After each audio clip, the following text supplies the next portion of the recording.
The National Weather Service in Wilmington has issued a severe thunderstorm warning for western Wayne County, Fayette County, Indiana, until 5:30 p.m. At 4:45 p.m., severe thunderstorms were located along a line extending from 7 miles northwest of New Castle to 6 miles southwest of Rushville, moving east at 40 miles an hour.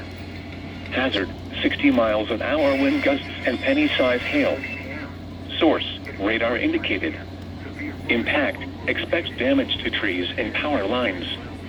Locations impacted include Connorsville, Cambridge City, Hagerstown, Dublin, Glenwood, Franklin, Waterloo, Bunker Hill, Greens Fork, East Germantown, Economy, Mount Auburn, Alquina, Metcalfield, Jacksonburg, Bentonville, Vicence, Springersville, and Falmouth.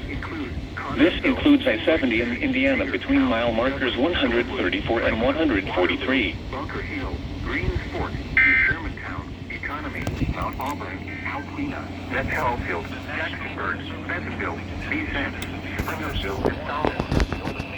This includes I-70 in Indiana between mile markers 134 and 143. Until 5:50. 4:37 p.m.